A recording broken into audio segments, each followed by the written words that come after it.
Hello everyone, welcome to learning एक्सीज। आज का जो लेक्चर है इसका नाम है वेक्टर एंड स्केलर क्वांटिटीज। ये लेक्चर स्टार्ट करने से पहले सबसे इंपॉर्टेंट अपडेट, अगर आप में से किसी को भी लाइव फिजिक्स क्लासेस चाहिए for class 11 12th NEET JEE mains and JEE advance, description में दिए हुए लिंक पे आप रजिस्टर कर सकते हो। यहाँ इस क्यूआर कोड पे स्कैन करके रजिस्टर कर सकते हो। सबसे इंपॉर्टेंट फीचर्स, आपका सिलेबस 2 मंथ्स में कंप्लीट हो जाएगा। वीकली टेस्ट और फर्स्ट वीक की क्लासेस फ्री ऑफ कॉस्ट है, और आप व्हाट्सएप नंबर पे भी टेक्स्ट भेज सकते हो फॉर रजिस्ट्रेशन। Thank you. चलो शुरू करते हैं। Scalar quantity. A scalar quantity can be described by its magnitude only। एक स्केलर क्वांटिटी को में क्या होता है, खाली मैग्नीट्यूड होता है। एक स्केलर क्वांटिटी में खाली मैग्नीट्यूड होता है, इसमें कोई डायरेक्शन नहीं, इसमें कोई अदर और फीचर नहीं होता, खाली मैग्नीट्यूड। फॉर एग्जांपल, अगर आपने एक जगह से दूसरी जगह 5 मीटर ट्रेवल किया विदाउट नोइंग द डायरेक्शन, अगर आपको पता नहीं किस तरफ मैं जा रही हूँ, डायरेक्शन का कुछ पता नहीं, खाली डिस्टेंस पता है 5 मीटर, तो जो ये क्वांटिटी है डिस्टेंस यहाँ पर या length, that is a scalar quantity. Similarly, अगर आपने अपने रूम का टेम्परेचर देखा, मान लो वो 25 डिग्री सेल्सियस है बाहर का टेम्परेचर, तो इसमें कोई डायरेक्शन का अता पता नहीं, this is also scalar quantity. So वो क्वांटिटी जिसमें खाली मैग्नीट्यूड हो। ये क्वांटिटी क्या है यहाँ पर, डिस्टेंस, और मैग्नीट्यूड कैसे, मीटर, 5 मीटर। तो ये इस क्वांटिटीज को क्या कहते हैं हम, स्केलर क्वांटिटीज। इसमें एग्जांपल के तौर पे हम लिख सकते हैं temperature, pressure,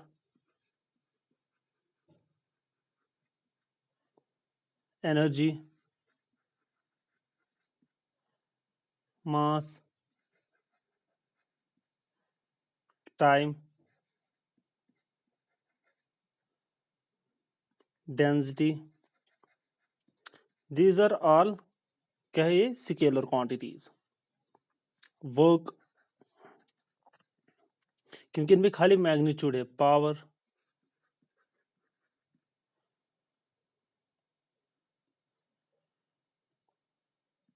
length,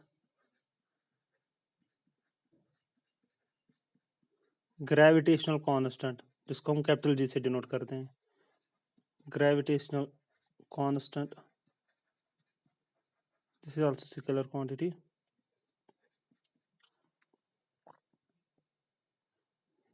etcetera. These are few examples of scalar quantities. इनका सबसे इंपॉर्टेंट फीचर है, अगर इनका एडिशन करना है, सब्ट्रैक्शन करना है, ये ऑर्डिनरी अलजबरा के रूल्स के हिसाब से होता है। ऑर्डिनरी अलजबरा के रूल्स के हिसाब इसमें फॉलो होता है, ऑर्डिनरी अलजबरा रूल्स के हिसाब से। इनमें क्या क्या होता है, एडिशन जिसको हम प्लस बोलते हैं, सब्ट्रैक्शन माइनस करना, मल्टीप्लिकेशन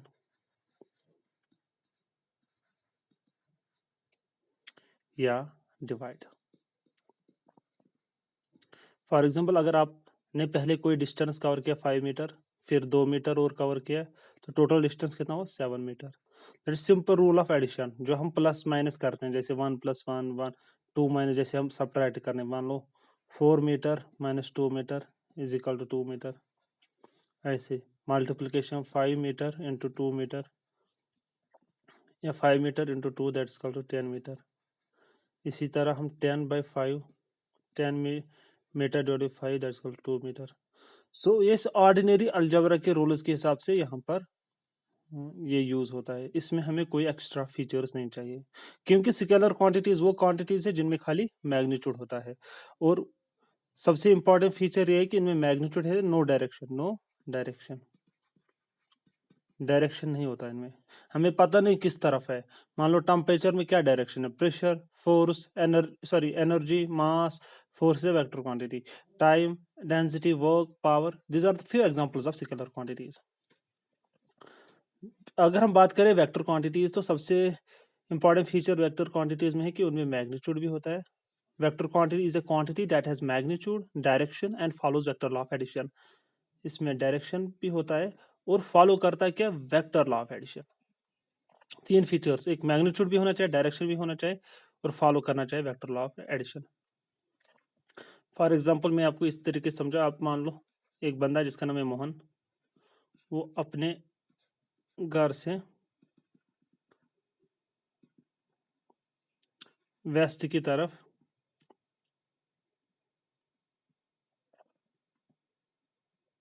इसने 100 किलोमीटर कवर किया। सो जो ये है, ये क्वांटिटी 100 किलोमीटर इसने डिस्प्लेसमेंट किया from her home towards west. So जो ये क्वांटिटी है, ये क्या है? Vector quantity. This is called vector quantity. So इसमें क्या आएगा? डिस्प्लेसमेंट। डिस्प्लेसमेंट क्या होता है? डिस्प्लेसमेंट आएगा, velocity is a vector quantity. Displacement होता है कि अगर हमारे पास दो पोजिशन है ए एंड बी, इनके दरमियान शॉर्टेस्ट डिस्टेंस विद डायरेक्शन, इस चीज को हम डिस्प्लेसमेंट कहते हैं। Velocity, acceleration,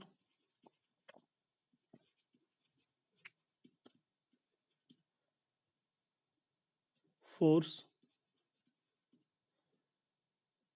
wait is type of force due to gravity. Weight क्या होता है? ये फोर्स है ग्रेविटी की वजह से। अगर ये मान लो ये कोई फ्रूट है, सेब है, तो इसको जमीन अपनी तरफ खींचती है with the force F G. इस चीज को हम क्या कहते हैं? वेट। ये आगे भी हम अच्छे से एक्सप्लेन करेंगे। और फॉर द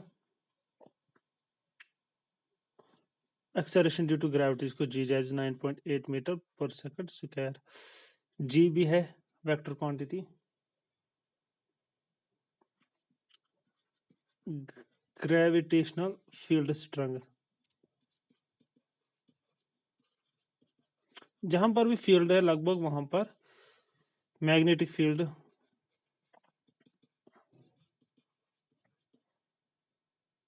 इलेक्ट्रिक फील्ड,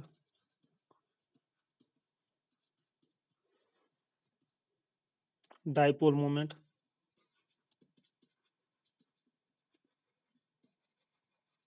और यहाँ पर अभी आप टॉर्क की बात करें, लीनियर मोमेंटम, एंगुलर मोमेंटम, यानी कि मोमेंटम दोनों, एक लीनियर है, एंगुलर है।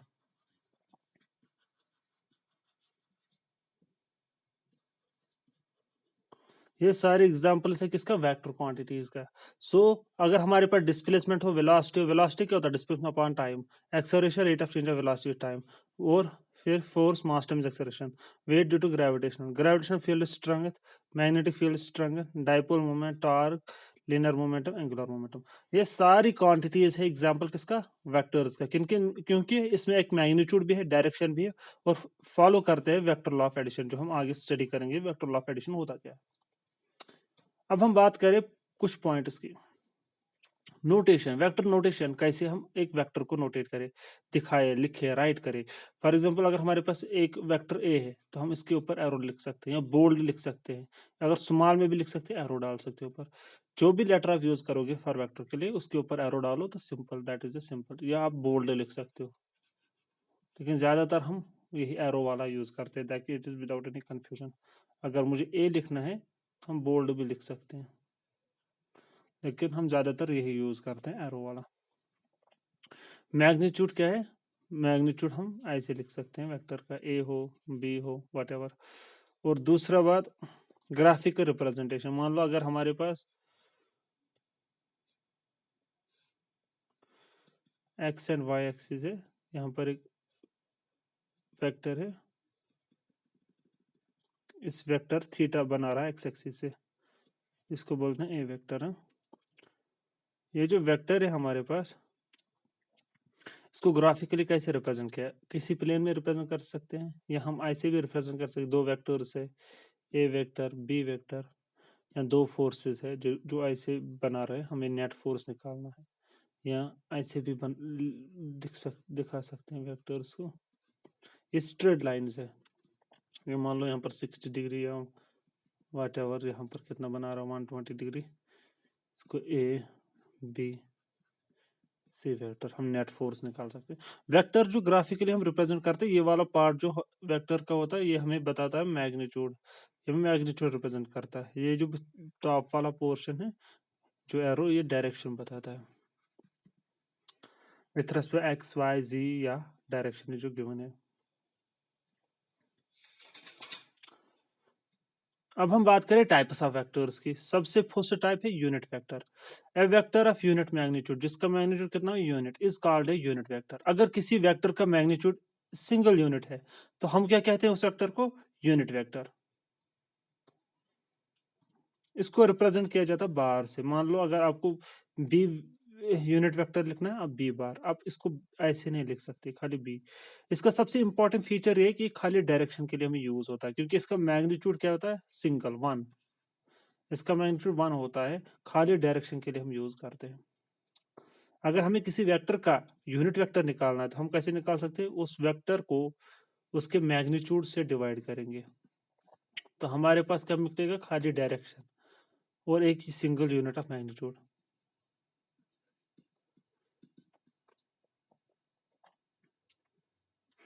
अगर हमारे पास कोई वेक्टर है, मान लो 5 मीटर आई कैप है, तो हम इसके मैग्नीट्यूड से डिवाइड करेंगे। जो इसका मैग्नीट्यूड मान लो 5 है, 5 दैट्स 1, तो हमारे पास यूनिट वेक्टर आएगा 1 मीटर आई कैप। 5 मीटर से 5 मीटर कैंसिल होगा, वो बन जाएगा आई कैप, खाली आई कैप। तो ये हमारे पास क्या देता है, डायरेक्शन देता है, किस तरफ है, एक्स के एक्सिस के अराउंड, वाई या जी। जो हमारे जो डायरेक्शन एक्सिस है या हमारा जो भी स्पेस है उसमें किस तरफ जा रहा है, तो ये यूनिट वेक्टर हमें बताता है। ये मान लो एक वेक्टर का, बड़े वेक्टर के छोटे छोटे वेक्टर्स होते हैं ऐसे ऐसे करके, जिनसे बनता है एक यूनिट वेक्टर, जिससे बनता है एक बड़ा वेक्टर। तो ये खाली डायरेक्शन के लिए हम यूज करते हैं, किस तरफ हमारा ये जो क्वांटिटी है वो किस तरफ उसकी डायरेक्शन है। अब हमारे पास है जीरो वेक्टर और नॉन वेक्टर। जीरो वेक्टर का मैग्नीट्यूड क्या होगा इसका, अगर हमारे पास एक वेक्टर है ए वेक्टर, वो जीरो वेक्टर है, तो उसका मैग्नीट्यूड होगा 0। और ये हम यूज क्यों करते हैं, इसका मैथमेटिकल इंपॉर्टेंस है। ये हमें यूज, फॉर एग्जाम्पल अगर हमारे पास दो वेक्टर्स का नेट आ गया 0, तो हम इसको बोलेंगे जीरो वेक्टर या नॉन वेक्टर। फॉर एग्जाम्पल अगर हमारे पास कोई एक्स एक्सिस और वाई एक्सिस है, along एक्स along वाई, जो इसके ऑरिजिन पे वेक्टर होगा that is also called a zero vector. इस पे डायरेक्शन है along एक्स along वाई, लेकिन इसका मैग्नीट्यूड क्या है, 0, that is called a zero vector.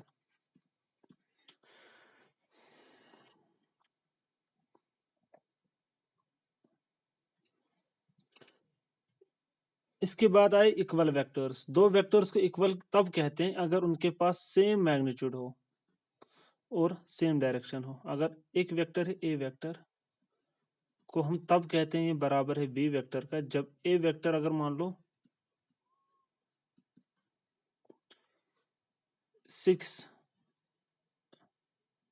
Newton I cap और बी वेक्टर भी होगा 6 न्यूटन आई कैप, ये तब बराबर है। यानी कि इनका मैग्नीट्यूड भी सेम होना चाहिए और डायरेक्शन भी सेम होना चाहिए। आई कैप क्या है, direction along X axis.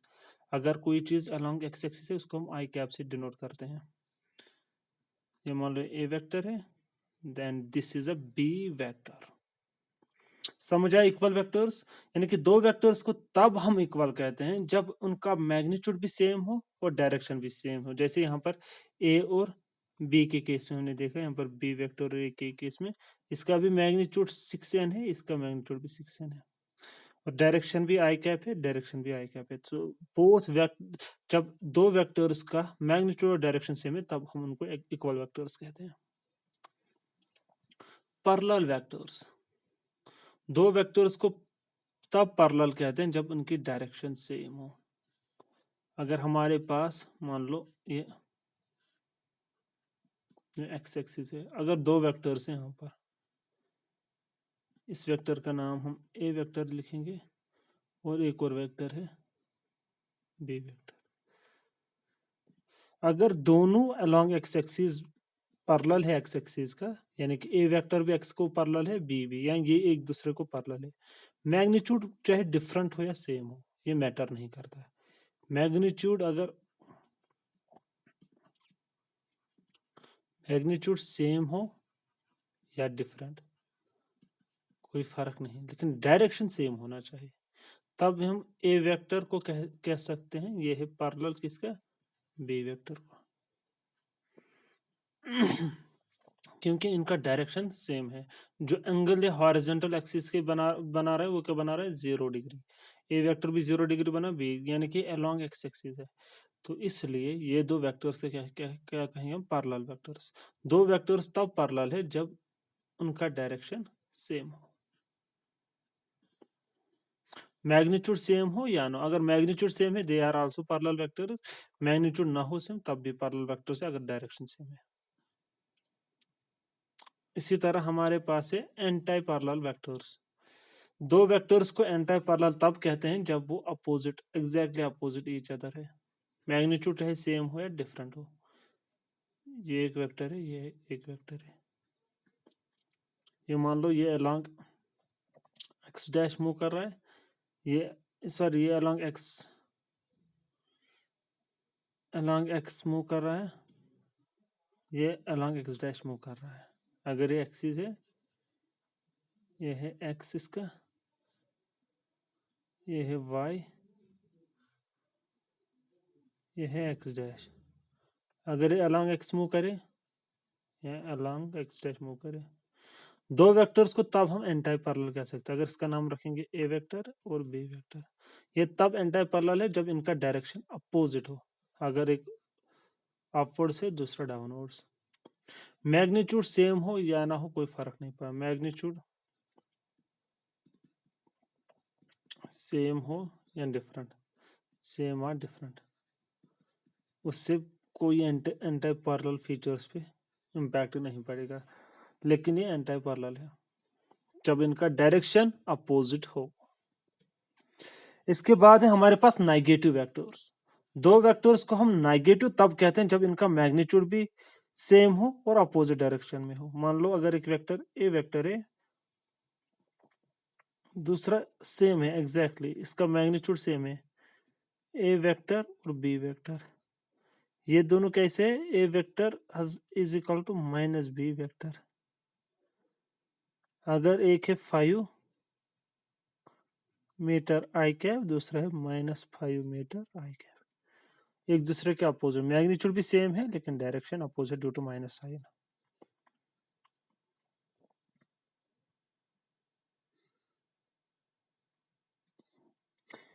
Concurrent vectors हैं कोइंशियल वेक्टर्स, ये वो वेक्टर्स है जिनका इनिशियल पोजीशन सेम है। मान लो अगर हमारे पास है एक्स एक्सिस, एक्स एक वेक्टर है अलोंग एक्स एक्सिस, या एक वेक्टर जिसका नाम एक्स वेक्टर, या ए वेक्टर, दूसरा वेक्टर है जिसका नाम है बी वेक्टर, एंड तीसरा वेक्टर सी है। कितने सारे वेक्टर्स हैं, लेकिन जो जहां से स्टार्ट हो रहा है वो सेम पॉइंट है, सेम पॉइंट है जिसका हम ओ नाम देंगे। तो ये जो वेक्टर्स है दीज आर कॉल्ड कॉन्करेंट या कोइंशियल वेक्टर्स, जहां पर इनका इनिशियल पॉइंट क्या है, सेम, इनिशियल पॉइंट सेम है। इस टाइप के वेक्टर्स को क्या कहते हैं हम, कोइंशियल वेक्टर्स या कॉन्करेंट वेक्टर्स। इसके बाद आते हैं कोप्लेनर वेक्टर्स। अगर कोई भी वेक्टर, कितने सारे वेक्टर्स एक ही प्लेन में एग्जिस्ट करते हैं, उनको हम बोलते हैं कोप्लेनर वेक्टर्स। मान लो ये हमारे पास 2 डायमेंशनल प्लेन है, एक्स एंड वाई एक्सिस, इसमें मान लो एक वेक्टर है A vector, B vector,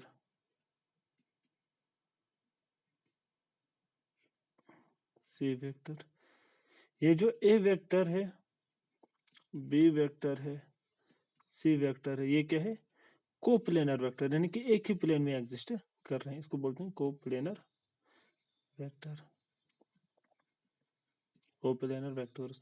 So A, B, C vectors are called coplanar vectors because they lie on the same plane. अगर हमारे पास कितने सारे, इसमें बहुत सारे वेक्टर्स आ सकते हैं, इनफाइनाइट नंबर ऑफ वेक्टर्स, तो अगर हमारे पास कुछ वेक्टर्स है या कितने सारे वेक्टर्स हैं वो एक ही प्लेन में एग्जिस्ट कर रहे हैं, हम उनको क्या बोल सकते हैं? Coplanar vectors. Orthogonal vector, orthogonal vector क्या होता है? अगर हमारे पास दो वेक्टर है जो इनके इनिशियल पॉइंट है जहां से स्टार्ट हो रहे वो आपस में बना रहे हैं 90 डिग्री एंगल, उस चीज को क्या बोलते हैं? Orthogonal vectors. अगर हमारे पास दो vector A vector B vector वो बना रहे हैं 90 डिग्री एंगल, उस चीज को क्या बोलते हैं? ऑर्थोगोनल वेक्टर, जो पॉइंट ऑफ ऑरिजिन है इन वेक्टर्स का। अब हम बात करें वेक्टर एडिशन की। इसमें हमारे पास एक पैरेललोग्राम ऑफ वेक्टर एडिशन, एक आता है ट्रायंगल वेक्टर एडिशन। हम इस वक्त जो बात करेंगे वो ट्रायंगल वेक्टर एडिशन की बात करेंगे।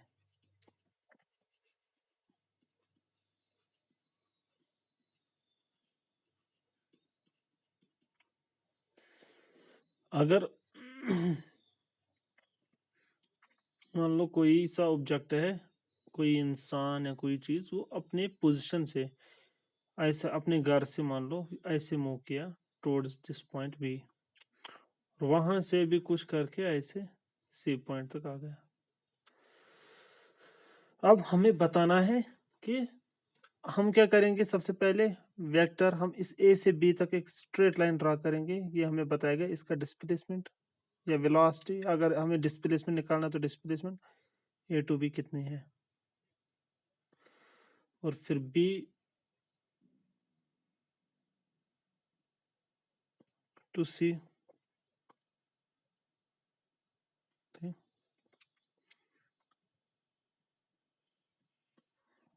और ए टू सी। ये हमारे पास तीन वेक्टर्स है, इसको नाम रखेंगे हम A vector, this is B vector and this is C vector. Triangle law of vector addition बोलता है कि अगर आपको नेट वेक्टर निकालना है सी वेक्टर, वो बराबर होता है A vector plus B vector. इन दो वेक्टर्स का सम करके हमारे पास सी वेक्टर आ जाता है। तो ये यहाँ पर हमने दिखाया ट्रायंगल ऑफ वेक्टर एडिशन कैसे किया जाता है। अगर हमारे पास दो वेक्टर्स ए बी और सी, तो ए बी है वेक्टर, हम इसका नेट निकाल सकते हैं सी वेक्टर, जो इन दोनों का सम होगा।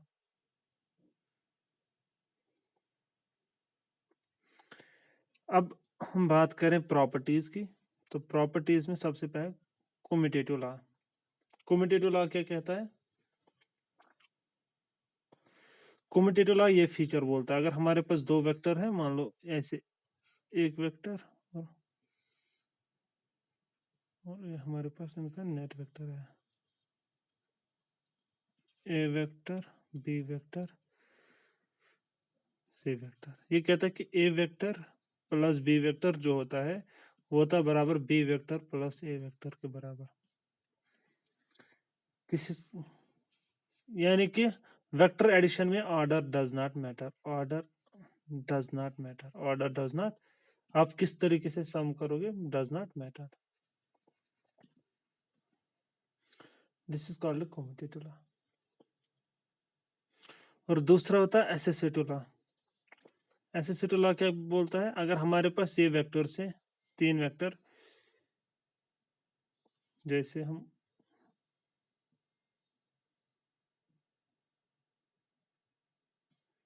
हमारे पास तीन वेक्टर से ऐसे ए वेक्टर, ये हुआ बी वेक्टर, ये हमारे पास आया सी वेक्टर।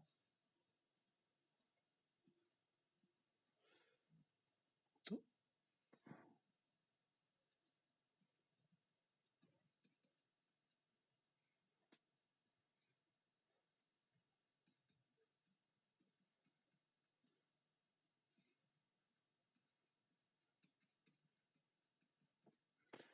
ये कहता है कि एसोसिएटिव लॉ क्या कहता है? अगर हम पहले ए वेक्टर और बी वेक्टर को सम करें फिर सी वेक्टर को, वो बराबर होता है ए वेक्टर को छोड़ के पहले B vector plus C vector को सम करके एंड में ए वेक्टर के साथ ऐड करें।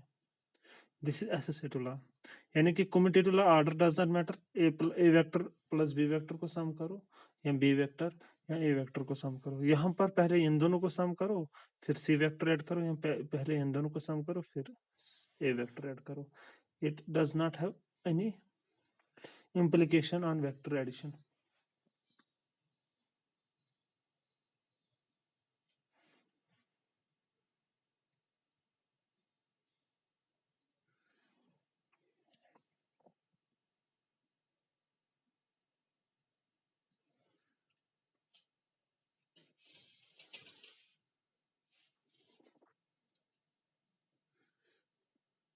अब हम बात करें पैरेललोग्राम लॉ के बारे में। पैरेललोग्राम लॉ क्या बोलता है?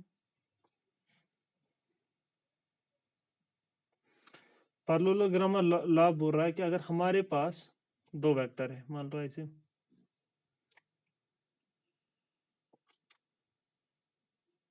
this is called a vector and there is another vector,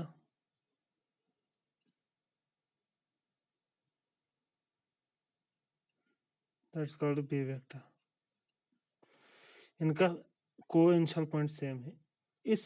in vector का नेट रिजल्ट कैसे फाइंड आउट कर सकते हैं? हम क्या कर सकते हैं, हम एक और पैरेलल वेक्टर ड्रा कर सकते हैं अलोंग द एक्सिस, और इसका पैरेलल दूसरा वेक्टर ड्रा कर सकते हैं, और यहां से हमारे पास नेट वेक्टर आएगा आर वेक्टर। मान लो ये एंगल अल्फा बना रहा है यहाँ पर, दिस एंगल अल्फा, और ये वाला एंगल बीटा है, ठीक। इसको 0 से यहाँ पर रिप्रेजेंट करें। जो आर वेक्टर है इसका मैग्नीट्यूड कितना होगा? इसका मैग्नीट्यूड होता है ए वेक्टर का स्क्वायर प्लस बी का square plus 2x A B cos of theta, यानी कि ए का जितना मैग्नीट्यूड है उसका स्क्वायर, बी का जितना मैग्नीट्यूड उसका square, plus 2x A B cos theta, that gives us resultant vector. अगर हमें ये एंगल निकालना है तो tan अल्फा किसके बराबर आएगा? tan अल्फा होता है b sin theta divide by a plus b cos theta, इसके बराबर होता है। और tan बीटा किसके बराबर होता है? a sin theta upon plus a cos theta.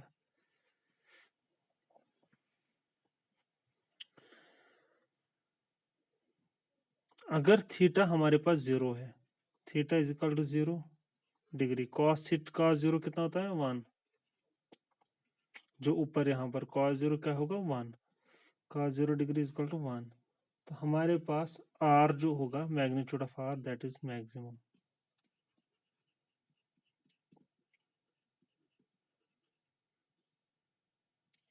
अगर थीटा होगा 180 डिग्री,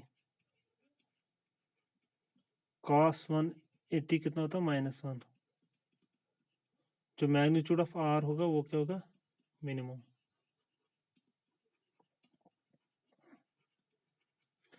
अगर थीटा होगा 90 डिग्री, तो cos ऑफ 90 कितना होता है? 0। तो हमारे पास r कितना आएगा मैग्नीट्यूड? वो आएगा square root of a square plus b square.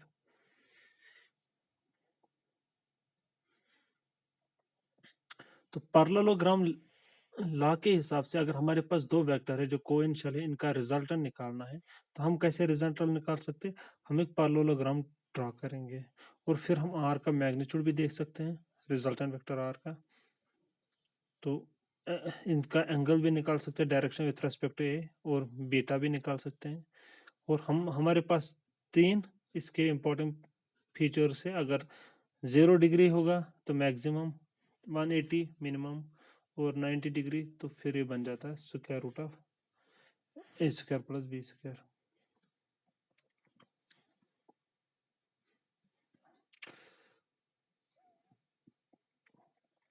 Triangle law of vector addition में अगर हमारे पास एक वेक्टर है, एक ये वेक्टर और दूसरा, इनका कोई इनिशियल सेम नहीं है, डिफरेंट है। ये मानो ए वेक्टर, यानी कि जहां पर एंड हो रहा है यहाँ पर दूसरा वेक्टर स्टार्ट होता है। अब हमें रिजल्टेंट वेक्टर फाइंड आउट करना है, तो वो हम इसको हम मतलब यहाँ पर आर वेक्टर लिखेंगे। तो triangle law of vector addition बोलता है कि आर वेक्टर जो होगा वो होता है A vector plus B vector. This is simple triangle law of vector addition. ये बोलता है कि आर वेक्टर जो होगा इसका वैल्यू होता है इन दो वेक्टर्स के sum, which is different for the case of parallelogram law of vector addition. I hope you understand this lecture. Thank you.